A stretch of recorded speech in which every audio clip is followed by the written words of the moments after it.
Saudara Menteri Keuangan Purbaya Yudi Sadewa akan memindahkan dana pemerintah senilai 200 triliun rupiah yang ada di Bank Indonesia ke sistem perbankan.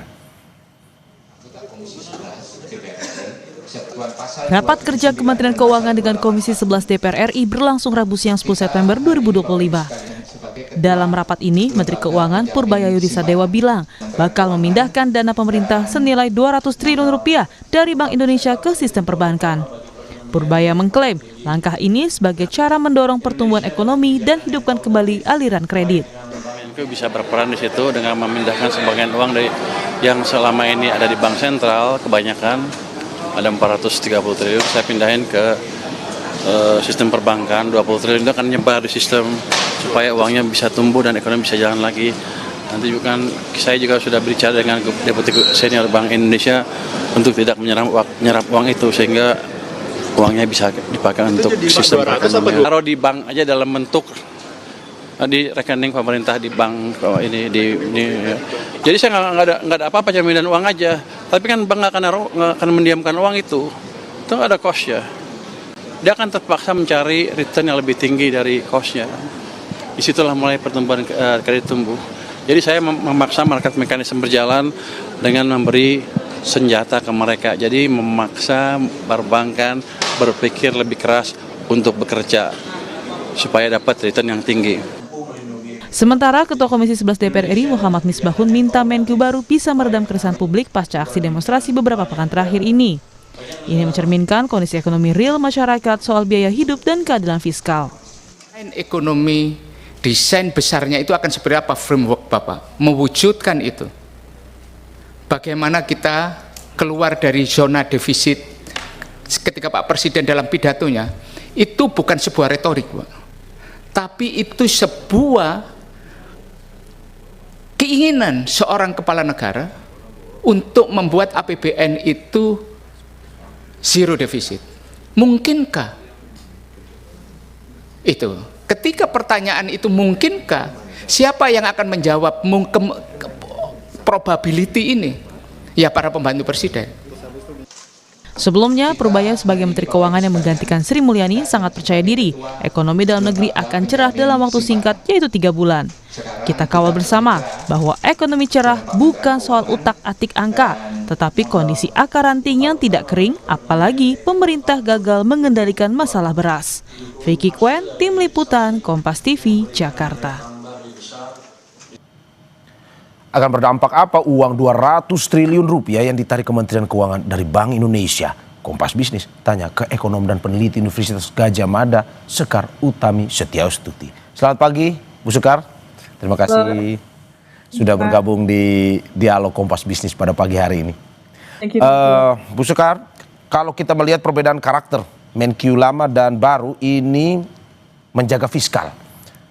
Konservatif salah satunya versus risk taker. Apa plus minusnya buat APBN dan ekonomi kalau menurut Anda?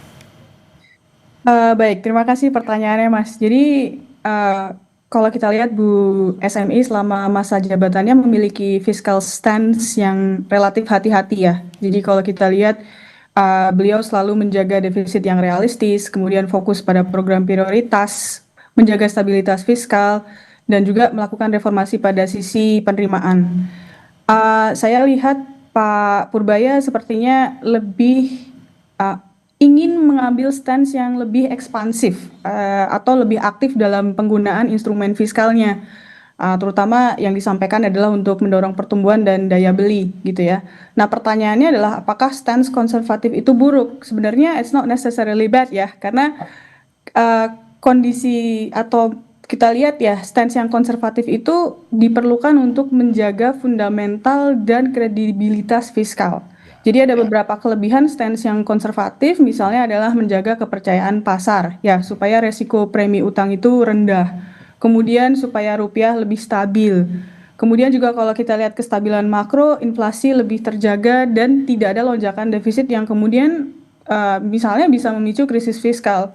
Nah, yang penting adalah ruang fiskal jangka panjang nih Mas, ya. Karena kalau misalnya nanti ada krisis lagi, negara kita masih punya ruang untuk stimulus gitu. Ya. Kita masuk ke kondisi pandemi di mana kondisi fiskal kita waktu itu sangat kuat ya, perbankan dan fiskalnya itu kuat gitu.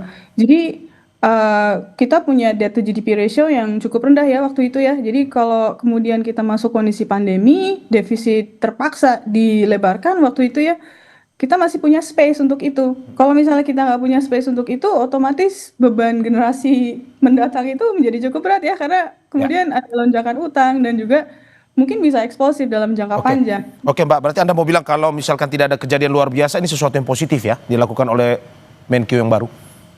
Harus hati-hati juga ya, karena Ya. kita harus lihat juga efeknya ke perbankan dan inflasi ya. Ya, oke. Mbak, ini ketika uang 200 triliun rupiah ini digelontorkan ke sistem, pertanyaannya, siapa sebenarnya yang diuntungkan? Oke. Pertama digelontorkan kemana ya? Kalau bank BUMN ya, maka kemudian Bank Himbara gitu kan, Ya. yang otomatis langsung menerima dana likuiditas sebesar 200 triliun ya yang Ya. direncanakan. Jadi modalnya lebih kuat, kemudian lebih leluasa menyalurkan kredit. Kalau kita lihat perbankannya juga neracanya jadi lebih besar Ya. dan liquid gitu. Kemudian juga disalurkan kemana? Misalnya disalurkan ke korporasi besar, maka kredit itu kemudian misalnya akan masuk ke industri hilirisasi, infrastruktur, energi, itu akan mendapatkan pembiayaan yang mungkin relatif lebih murah. Nah, pertanyaannya adalah apakah kemudian ada perluasan penyaluran kredit ke UMKM? Ini penting ya, karena dalam prakteknya bank itu lebih sering memilih untuk menyalurkan dana ke debitur yang besar karena risikonya rendah gitu. Nah, BI sendiri sebenarnya sudah ada kebijakan yang namanya RPIM, Rasio Pembiayaan Inklusif Makroprudensial, untuk memperkuat inklusi keuangan. Tapi sebenarnya efektivitasnya masih cukup terbatas juga nih Mas, ya. Karena pertama menyalurkan kredit ke UMKM itu resikonya lebih tinggi. Kedua, ini yang paling penting nih. Kalau ada pelemahan pertumbuhan kredit UMKM yang kemudian itu didorong oleh sisi demand-nya ya, terutama kalau kita lihat daya beli masyarakat masih rendah, misalnya masih ada sikap kehati-hatian karena ketidakpastian ekonomi saat ini, maka ya loan demand-nya akan rendah gitu. Dan dari sisi UMKM itu mungkin juga nanti nggak akan terlalu efektif ya untuk mendorong inklusi keuangan gitu. Oke, oke. Dan juga kalau kita melihat, Mbak, tadi Anda sudah mengatakan bahwa di tengah kondisi yang saat ini, benarkah likuiditas atau suntikan 200 triliun ini bisa nantinya merangsang sektor real? Oke, ini jawabannya bisa dan tidak nih Mas. Ya, tapi kita lihat dulu misalnya kalau kita lihat, ada loan supply dan ada loan demand kan ya. Loan supply itu ketersediaan dana untuk dipinjamkan yang otomatis akan meningkat drastis kalau kemudian ada suntikan dana ke bank ataupun ke bank BUMN gitu. Nah, tapi kredit itu hanya akan mengalir kalau ada loan demand kan ya, dari usaha dan kemudian dari masyarakat gitu. Nah, kalau demand-nya itu rendah, maka kemudian ya itu tadi likuiditas yang berlebihan itu maka akan diparkir di instrumen yang aman seperti SBN atau SRBI gitu. Jadi sebenarnya pertama bisa meningkatkan aktivitas ekonomi kalau pertama mengalir ke sektor atau investasi yang produktif. Kemudian dana tersebut digunakan untuk capital deepening, jadi meningkatkan modal per worker gitu ya, sehingga produktivitas meningkat. Dan kemudian diarahkan ke sektor-sektor yang mendorong transformasi struktural, misalnya modern agriculture misalnya gitu ya, atau energi terbarukan, atau manufaktur, atau ekonomi digital. Ya. Permasalahannya adalah itu tidak akan berdampak kalau itu tadi misalnya digunakan untuk konsumsi atau misalnya hanya disalurkan ke korporasi besar. Ya. Jadi ada resiko dan side effect-nya juga nih Mas ya. Pertama juga kalau kita lihat misalnya bank ini nanti jadi kurang selektif nggak menyalurkan kreditnya gitu. Jadi kan ada resiko kredit yang muncul dari situ. Kemudian juga pasti ada biaya fiskalnya ya, karena kan 200 triliun ini dari kas negara. Kalau itu tidak efektif, ini adalah kayak a loss opportunity ya, kesempatan yang hilang untuk membiayai hal-hal yang penting, misalnya pendidikan, kesehatan, atau inovasi, research and development misalnya itu ada sesuatu hal yang kemudian nanti dikorbankan. Nah, saya penting nih Mas, kayaknya kalau kita lihat pertumbuhan jangka panjang, 8% itu easy to communicate ya, it signals ambition.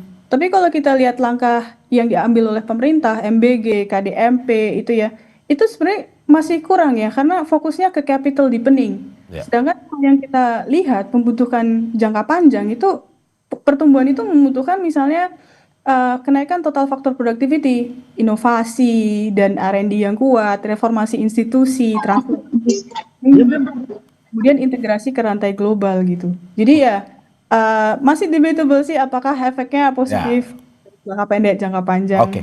Oke. Mbak, tadi Anda sudah sedikit menyinggung bahwa di antara uang yang ditarik adalah saldo anggaran lebih atau SAL. Ini tiba-tiba ada shock atau kejadian luar biasa, apa antisipasi yang harus dilakukan pemerintah? Tapi sebelum Anda menjawab, kita saksikan usai jeda berikut. Terima kasih masih di Kompas Bisnis bersama saya Mario Sarong dan narasumber saya ekonom dan peneliti Universitas Gadjah Mada Sekar Utami Setiastuti. Mbak Sekar, saya lanjutkan bahwa di antara uang yang ditarik adalah saldo anggaran lebih atau SAL. Kalau tiba-tiba misalkan ada shock dan kita tidak memiliki cadangan lagi, satu sisi mau nerbitin utang yield, ini ternyata kadung tinggi misalnya, KRN pasar sudah mencium kegawatan itu. Apa sebenarnya antisipasinya? Oke, ini pertanyaan yang bagus banget ya, Mas ya. Jadi bagaimana jika terjadi shock? Kita kan sebenarnya udah kembali lagi ke kondisi yang normal ya. Nah, shock ini nanti penting karena misalnya terjadi shock dan tidak ada cadangan, maka pertama adalah defisit fiskal harus dilebarkan dan itu secara drastis ya. Seperti yang kita lihat waktu pandemi 2020. Jadi utang itu akan meningkat secara tajam. Dulu waktu tahun 2020 debt to GDP ratio kita, utang kita terhadap GDP itu relatif rendah gitu. Nah, kemudian otomatis nanti biaya utang akan naik. Ruang belanja itu semakin terbatas. Kemudian yang pasti adalah ada pemotongan belanja. Jadi program-program yang penting seperti kalau sekarang ada MBG, ada KDMP itu ya, itu harus tertunda. Jadi yang tetap jalan adalah pengeluaran yang sifatnya atau belanja yang sifatnya rutin gitu kan. Nah, ini juga nanti kemudian otomatis ya, kalau kita tidak punya cadangan fiskal yang cukup, fiskal buffernya tidak cukup, maka stimulus itu pasti akan dikurangi. Jadi kalau kita lihat belajar dari pandemi, kalau misalnya kemudian tidak ada burden sharing dengan BI, kita akan terpaksa untuk menambah hutang dengan bunga yang amat sangat tinggi. Karena kemudian fiscal space kita terbatas, maka resesinya akan jauh lebih dalam gitu ya. Nah, kalau kita lihat sekarang apa yang harus dilakukan kalau pemerintah itu terlalu ekspansif, pertanyaan kan gitu. Maka di shock berikutnya kita akan kehilangan fleksibilitas fiskal, satu. Yang kedua tadi utangnya melonjak dengan cepat ya. Kemudian yang jelas pasti pasar itu akan kehilangan kepercayaan dan ekonominya itu akan menjadi lebih rapuh gitu. Jadi kalau saya lihat the expansionary stance itu harus diimbangi dengan penciptaan buffer. Jadi jangan hanya kemudian dilihat dari sisi belanjanya aja, tapi gimana caranya kemudian kita memperkuat penerimaan gitu. Jadi nggak bisa hanya satu sisi aja ya Mas, karena APBN ini kan ada kemudian penerimaan dan belanja gitu. Oke, tapi sebenarnya apa dampak penarikan uang ini bagi Bank Indonesia sebenarnya Mas Sekar? Oke, kalau saya lihat sih pertama dari posisi neraca Bank Indonesia ya. Karena misalnya 200 triliun dipindahkan ke Bank BUMN, maka pertama simpanan pemerintah di BI berkurang. Kemudian cadangan perbankan di BI akan naik gitu. Jadi kalau dari kita lihat neracanya, sisi pasifa itu bergeser dari government deposit ke bank reserve gitu. Pertama dampak pada likuiditas perbankan akan besar. Nah, dari sisi BI ini berarti ada excess liquidity. Kalau tidak diantisipasi, maka kemudian akan bisa menekan suku bunga pasar uang jangka pendek. Kemudian yang paling penting adalah dampak terhadap mandat BI sebenarnya Mas ya. Jadi misalnya kemudian kalau dana di Bank BUMN itu bisa mengalir ke kredit misalnya konsumsi gitu kan, maka pertama akan menambah tekanan inflasi. Not that it's bad ya, karena kalau kita lihat inflasi sekarang kan cenderung terkendali dan cenderung rendah gitu ya. Tapi kemudian harus diperhitungkan. Nah, yang kedua adalah ini Mas, stabilitas sistem keuangan. Karena salah satu mandat BI itu kan juga stabilisasi sistem keuangan ya lewat macroprudential policy. Nah, kalau likuiditasnya longgar, kemudian Bank BUMN itu menyalurkan kredit lebih banyak, perlu dipastikan bahwa kualitas kreditnya tidak menurun. Begitu, karena kalau kemudian kualitas kredit menurun, kemudian juga tadi disalurkan ke sektor-sektor yang kurang produktif, maka kan sebenarnya defeats the purpose of mendorong pertumbuhan gitu kan. Tapi memperburuk stabilitas sistem keuangan gitu. Nah, satu yang juga sih kayaknya kan banyak terkait independensi itu ya. Nah, itu juga nanti kita harus lihat juga nih, karena sebenarnya independensi Bank Indonesia itu kalau kita lihat yang menurut saya ya bukan sesuatu hal yang binary 0 sampai 1. Itu independensinya berkurang, mungkin iya ya. Nah, itu juga nanti bisa mempengaruhi kredibilitas BI di mata investor gitu. Oke. Dan juga yang jadi pertanyaan masyarakat baik itu di media sosial, media mainstream, ataupun dalam obrolan dengan apa yang dilakukan oleh Menkyu baru ini, apakah ada risiko hyperinflasi sebenarnya? Karena uang beredar itu bertambah. Baik, menurut saya kita jangan terlalu khawatir dengan itu ya, karena saya paham dan saya tahu teman-teman Bank Indonesia juga memahami dengan baik gitu ya bahwa penciptaan uang untuk kemudian membiayai program-program pemerintah dimanapun negara di dunia itu akan end up with hyperinflation ya. Jadi saya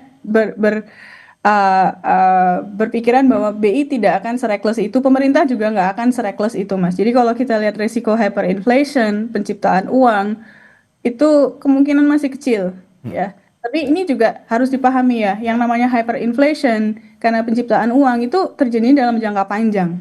Kalau misalnya kemudian dalam jangka pendek untuk misalnya tadi ya, itu adalah respon untuk krisis yang amat sangat besar seperti pandemi, that's actually fine gitu ya. Tapi kemudian harus ada aturan kapan kemudian itu di ease off gitu. Jadi bottom line kalau menurut saya resiko hyperinflation masih cukup rendah, tapi kita juga harus hati-hati.